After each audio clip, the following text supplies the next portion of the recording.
Suspense. Tonight's Suspense brings you as star Miss Marcia Hunt.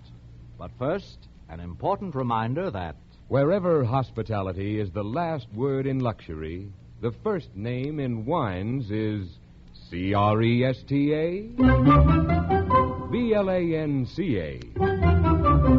Cresta Blanca. Cresta Blanca. Yes, you'll find Cresta Blanca wines featured in the smartest hotels, exclusive clubs, and discriminating homes. That's because these treasured wines are favored by people who know wine perfection. Let magnificent Cresta Blanca California wines distinguish your hospitality, too. Pour and enjoy a choice Cresta Blanca selection of sherry, port, or muscatel. Shenley's Cresta Blanca Wine Company, Livermore, California. And now, Shenley brings you radio's outstanding theater of thrills, Suspense. Presented by Roma Wines. That's R-O-M-A. Roma Wines of Fresno, California. And starring Marcia Hunt. In Self-Defense, a suspense play produced for Shenley by William Spear.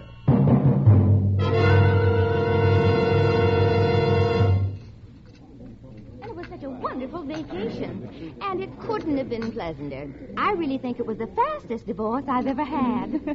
It always amuses me to hear you talk about your divorces, Mimi. You discuss them as if they were hairdressing appointments. Don't look now, darling, but a young man has been staring at you all through lunch. Oh, don't be silly. But I tell you, he has. Oh, he's coming this way now. Well, just ignore him. I'm sure he won't bother us. I beg your pardon. Hello, Bobby.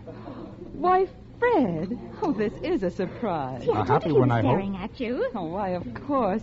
Oh, Mimi, this is Fred Dexter, Mimi Carlisle. Fred's a very old friend of mine. Well, hello. How do you do? Oh, do sit down, Fred. Mimi was just telling me about a mysterious man staring at me.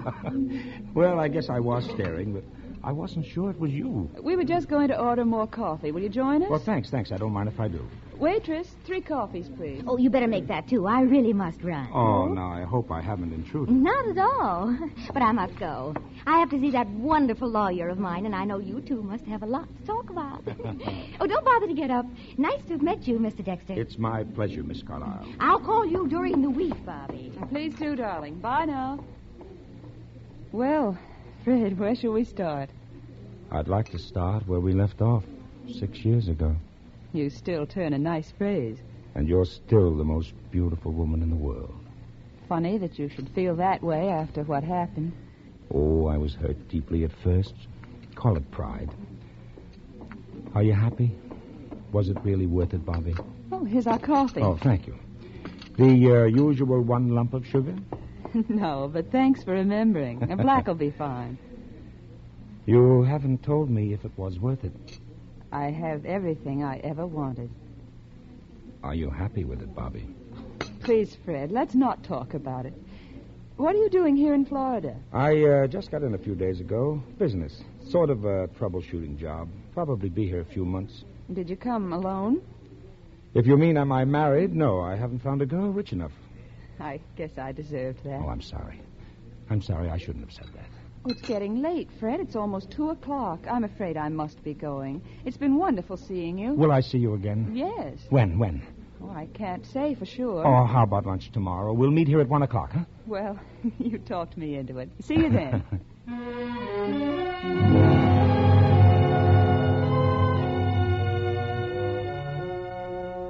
I must admit it was quite a surprise meeting Fred Dexter. When I left Chicago, he was the one person I never thought I'd see again. But I couldn't decide whether or not I was happy that he was here. At dinner that evening, it was like any other night in my marriage. The usual business group was there, big cigars stuck in their flabby faces, all nodding in unison as Jonathan recited the day's news from Wall Street. I knew the speech by heart. Cotton up 3 points, wheat up 1, steel up 2. Tonight it annoyed me more than usual, but I just smiled and remained the perfect hostess.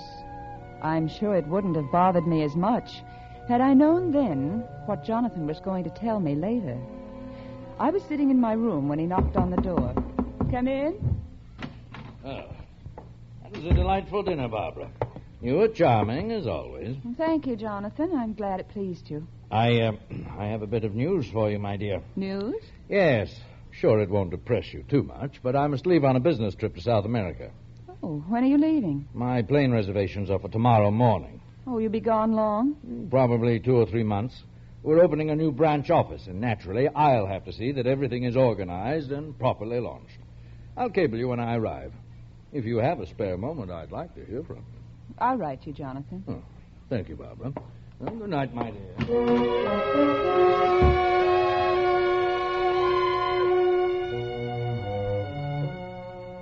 Jonathan was right. I wasn't at all depressed that he was leaving. In fact, I could hardly believe it. This would be the first time in 5 years that we had been separated for more than just a few days. It was a newfound freedom, and now I decided I was happy that Fred had arrived in town. The next few weeks passed quickly, and I saw Fred regularly, though we had to be careful where we met. It was a complete change for me, and it was wonderful to feel alive again. But for Fred, it just meant that he was falling more deeply in love with me. Oh, perhaps it wasn't right to encourage him, but I was enjoying myself thoroughly. One evening, just before Jonathan was to return, Mimi phoned and invited me to a party. It was a typical Mimi Carlyle affair with bright lights and dull people. Bobby, darling, I want you to meet Alex Maynard. That's he playing the piano. Oh, he's a perfect dream. Oh? Come, you must meet him this instant. Alex! Alex, I'd like you to meet a very dear friend of mine, Mrs. Jonathan Newell, Alex Maynard. Bobby to you, Alex. How do you do? Hello. And now you must excuse me. I'm going to practice my smile on my guests. I'll see you both later. I hope we didn't interrupt your playing. You're not. I was just noodling around. Oh, don't stop, please. I love Gershwin. No? He's my favorite, too.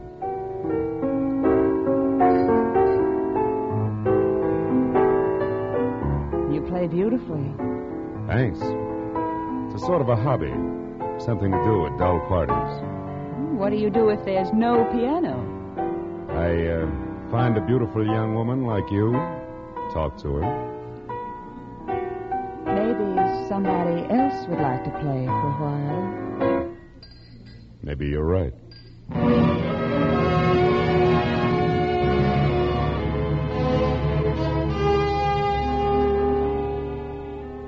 I thought it could never happen to me, but it did. The moment I saw Alex Maynard, I knew that for the first time in my life, I was in love. I spent every moment I could with him, but it was still necessary to see Fred occasionally. I lied about why I hadn't been with him much lately, because I knew he'd make trouble if he found out about Alex. Everything was going along beautifully, and I was so happy. But I knew it would all end the minute Jonathan returned. I couldn't bear the thought of living without Alex. And I decided to explain how I felt to Jonathan in the hope that he'd give me my freedom. It was strange, but I didn't even want any of his money. I only wanted Alex.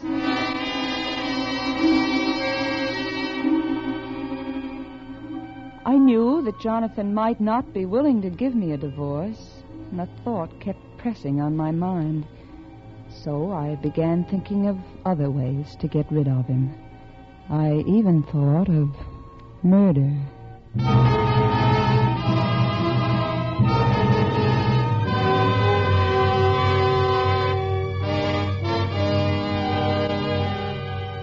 For Suspense, Roma Wines are bringing you Marcia Hunt in Self-Defense.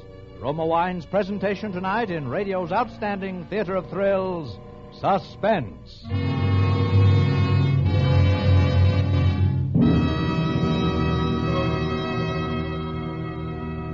Suspense, radio's outstanding theater of thrills, is being brought to you by Roma Wines. That's R-O-M-A. Roma, California Wines. From the world's greatest reserves of fine wines.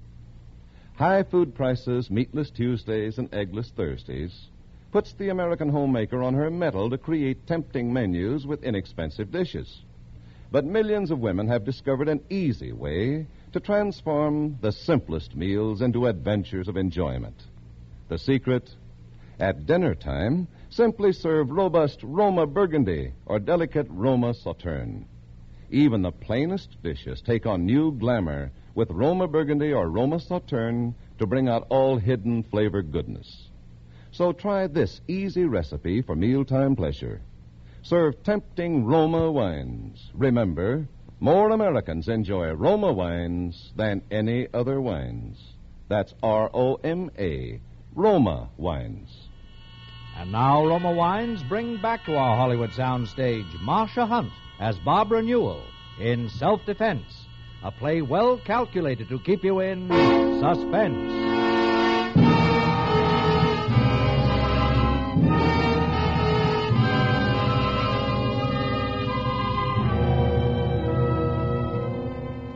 It wasn't long after I'd met Alex that Jonathan arrived home and immediately surrounded himself with his associates. It seemed that the two of us were never alone long enough to bring up the subject of divorce, and it was beginning to upset me terribly. I was becoming nervous and irritable, and Alex didn't make it any easier for me because he was continually asking about it. It was a Thursday night when I finally got to speak to Jonathan alone. The household help was off for the evening, and Jonathan was in his study going over some papers. I thought he was wrapped up in his business plans, but I must say I was rather surprised he was thinking of me. For after a long silence, he spoke. Barbara, Hmm? you haven't been yourself since I've come back. You're jumpy and always on edge. Is there something on your mind? Yes, there is, Jonathan. I wanted to tell you about it, but I haven't been able to get you alone. Oh, we're alone now. Jonathan, I want a divorce. You know how I feel about that. But I don't want it because of your money. I swear I won't ask you for a penny. This doesn't sound like you, Barbara. I know it doesn't, but I'm not the same person you left 3 months ago. You see, I've fallen in love. Oh, come now, my dear. You don't expect me to believe that. It's true. You must believe it. Does he have more money than I? Of course not. Well, then you can't be in love with him. Not you, Barbara. Oh, it's just an infatuation, like a summer romance. I'm sure you'll get over it shortly. I'm perhaps you're just tired and need a change. Why don't you take a trip to the Bahamas, Nassau? Do you a world of good. And then when you come back, I'm sure you'll regain your perspective. I don't want a trip. I want a divorce. I thought we had an understanding, my dear, but apparently you've lost sight of it. But we don't love each other, and we never will. I'm quite aware of that, and I always have been. I'm sorry, my dear, but you can't raise any sympathy from me. You've gotten everything you wanted from this marriage, and I don't owe you a thing. I won't give you a divorce under any circumstances. Good night, Barbara.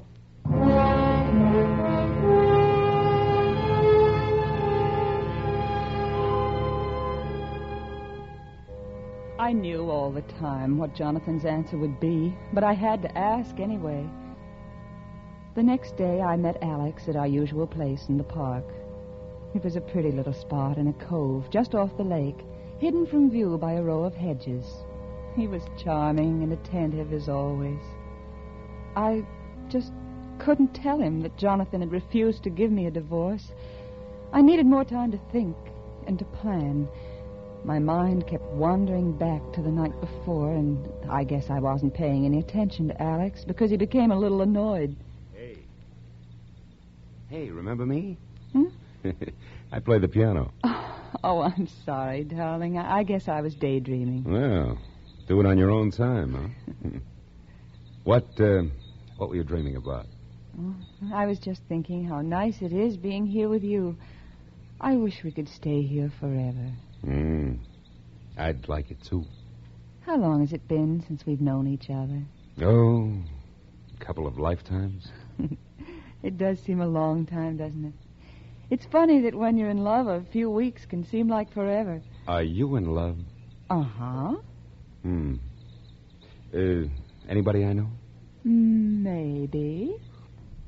A funny-looking fellow, name of Alex. Oh, he's a lucky guy. Yeah, I wish I knew him. I'm in love, too. Anybody I know? Maybe. She's the most wonderful woman in the world. Who is she? My landlady. You know you're silly. You know I love you very much. Oh, and I love you, darling. Yeah, that's the way it's always going to be, huh? Have you spoken to your husband about us? No, I haven't had a chance yet. He's been so busy since he came back, I haven't been able to get him alone for a minute. But you must speak to him, darling. How long can we go on like this? Look, I don't want to see you just 1 or 2 days a week in the park. I want to be with you every day of my life. Don't you think I want that, too? Why don't we see him together? Have it out once and for all. I know we can make him understand. Oh, no, Alex, we mustn't do that. You don't know Jonathan. It's better that we do it my way. Well, I have a share in this, too. And it isn't right that you should have to face him alone. Let me go with you. Oh, please, darling, let me take care of it. Just be patient a little longer. I know that Jonathan won't stand in our way.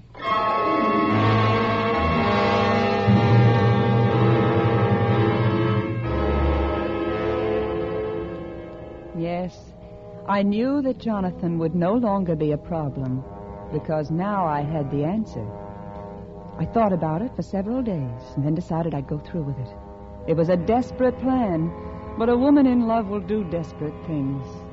You see, the plan included Fred Dexter and murder.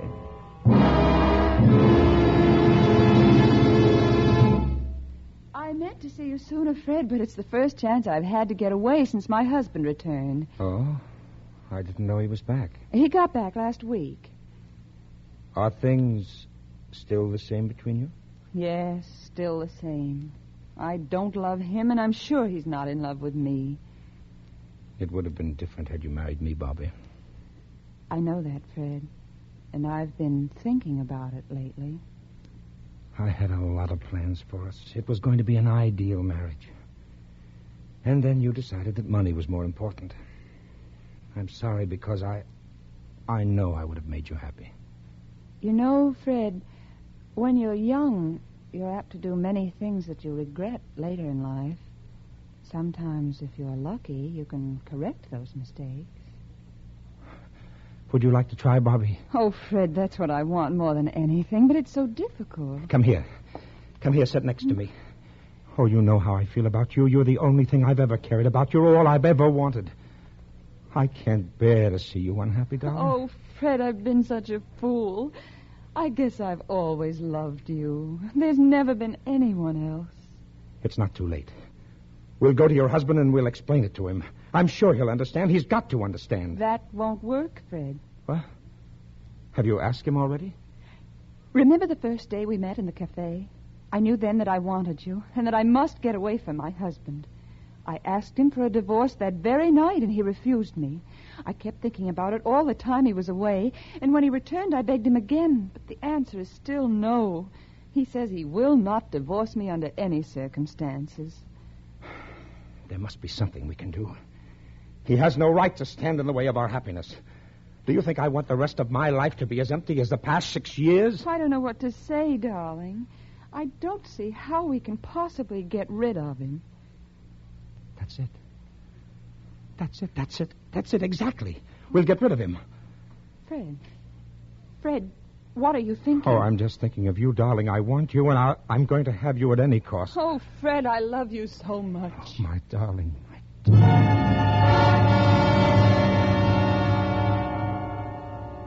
It was so easy, I almost laughed in Fred's face. He sat there like a lovesick sophomore, swallowing every word I said like it was a sugar-coated pill. When he kissed me, it made me ill, but I didn't mind, because I knew this would be the last time I'd ever kiss anyone but Alex. My performance was so convincing that I didn't even have to suggest the murder myself. It was all Fred's idea, just as I wanted it to be.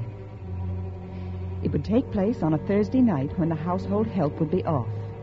Fred was to be hiding in the shrubbery at the side of the house. He would have the poker from the fireplace in our library. I wasn't worried about his being seen because the house was in an isolated neighborhood. When Jonathan came home at 7:30, as he always did, I was to pretend I had a headache and get him to go to the drugstore for some aspirin. Fred was to kill him with the poker and bring the body into the library. Meanwhile, I was to open the library wall safe and disarrange the furniture. We wanted to give the impression that a struggle had taken place. I would then go to the drugstore myself and make a purchase to establish an alibi.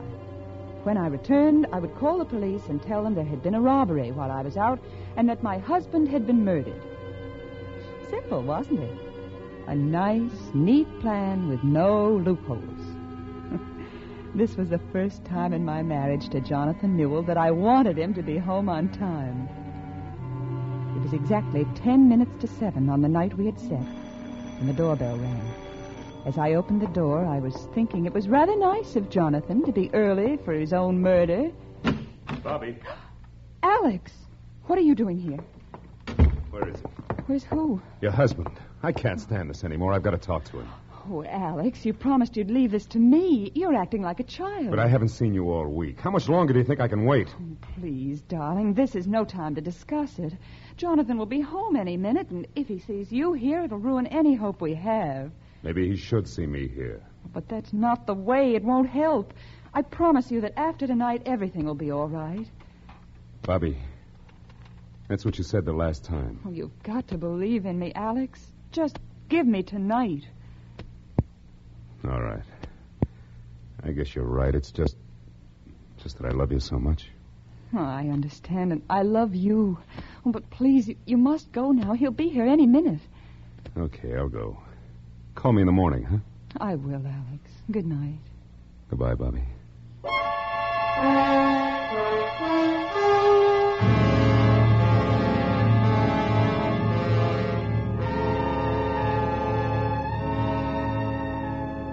Poor darling thought he was doing the right thing, but actually he almost spoiled any chance we would ever have for happiness.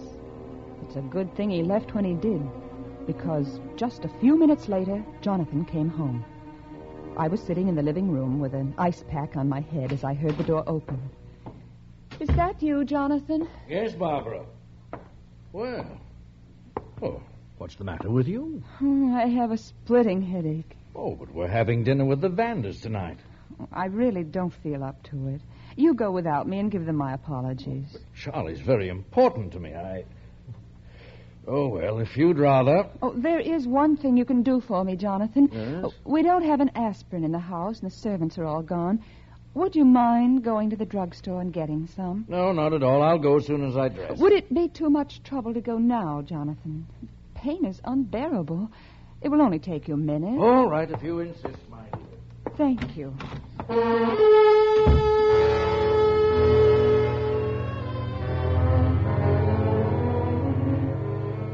As soon as Jonathan left, I went to the library and set the stage. Then I returned to the living room and waited. I suppose I should have felt a sense of guilt, but I didn't. I only felt a warm glow, knowing that I would soon have Alex forever. In a few minutes, Fred opened the back door and dragged the body through the kitchen. He was carrying out the plan perfectly, and I could hear him placing Jonathan in the library. When he finished, he came into the living room where I was sitting. Well, it's done. Did everything go all right? I had some trouble unlocking the back gate. It took a little time, but I finally managed it. Did you put the poker in the room with him? Yes. Yes, and it's a very pretty picture. Would you care to see it? I'll take your word for it. You know, Bobby, I've read about things like this, but I never thought I would wind up doing it. Are you sorry? Oh, no. No, it's not that, darling. You know, I'd do anything for you with no regrets. That's the way I feel, Fred. No regrets. I guess when you do something for the one you love, you're never sorry. I know just what you mean. Well, I'd better be getting out of here so that you can get to the drugstore. I'm not going to the store, Fred. Huh? Why not? Did you change the plan? Yes. There's something I didn't tell you. Oh, what is it? This. What are you doing with that gun? I'm going to kill you. Oh, look, Bobby, look, we're both upset and I'm in no mood for jokes. Come on, let's finish what we have to do. I'm not joking, Fred. I'm going to kill you. Bobby, do you know what you're saying? This is what you've wanted, what we've both wanted. Your husband's out of the way. We're free. We can be married. I intend getting married, but not to you. But I thought... Of course that's what you thought, because that's what I wanted you to think. I've never loved you. I never could. Then why did you lie to me? Because you were interesting for a while. After 5 years of Jonathan, anybody would have looked good. It just happened to be you. Oh. But then I met someone else. Someone I love very much. And I realized I needed you more than ever. But for this. But you don't have to kill me. I'm afraid I do, Fred. You might lose your head and do something stupid. You might even go to the police and give us both up because you can't have me. I can't take that chance. You'll never get away with it. I'm sure I will. I figured this out very carefully. You see, my husband is dead in the library, murdered by a jealous lover who forced his way into our house. Oh, no. Oh, I'm afraid I'll have to shoot you in self-defense. You're insane. They'll never believe you. Look, Bobby, look. I'll go away. I'll never tell a soul. You'll be clear. I promise I'll...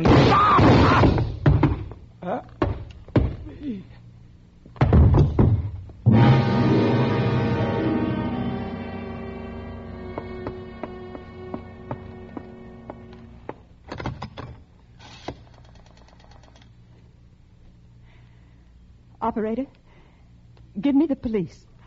I'd like to report a murder.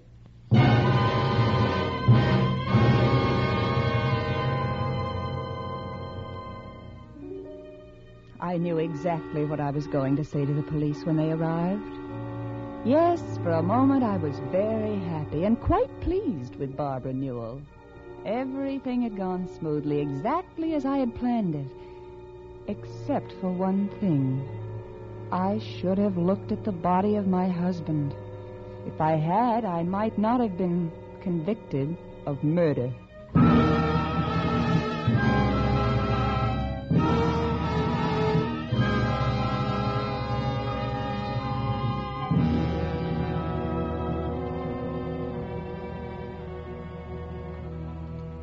You see, my scheme would have worked perfectly. But I overlooked a very important point. It hadn't occurred to me that Fred had never seen my husband, Jonathan. And the man he killed coming out of the house was Alex Maynard.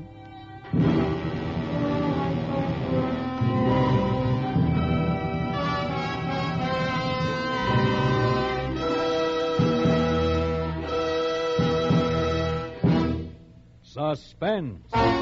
Self-Defense, starring Marcia Hunt, presented by Roma Wines. That's R-O-M-A, Roma Wines, America's largest selling wines. When you serve your favorite Roma wine, you enjoy the rich reward of nature's treasure, selected California grapes, gently pressed at their peak of goodness. Then, with ancient skills and unmatched wine-making resources, Roma master vintners guide these natural juices unhurriedly to tempting taste perfection. These Roma California wines are placed with other mellow Roma wines to await later selection from the world's greatest reserves of fine wines for your pleasure. If you are expecting friends this weekend, give everybody a treat. Serve glorious nut-like Roma sherry, fruity Roma port, or mellow Roma muscatel. Enjoy the better taste that has made Roma wines America's favorite wines. That's R-O-M-A, Roma wines. Marcia Hunt may currently be seen in the United Artists film Carnegie Hall. Tonight's suspense play was by Arthur Julian and Howard Leeds. Next Thursday, same time, you will hear Dennis O'Keefe as star of Suspense. Produced by William Spear for the Roma Wine Company of Fresno, California. This is Truman Bradley with today's reminder from Roma. Your community chest supports supervised children's recreational centers in neighborhoods and youth organizations. These are red feather services needed by every boy and girl. Keep them going. Give now. Give generously to your community chest.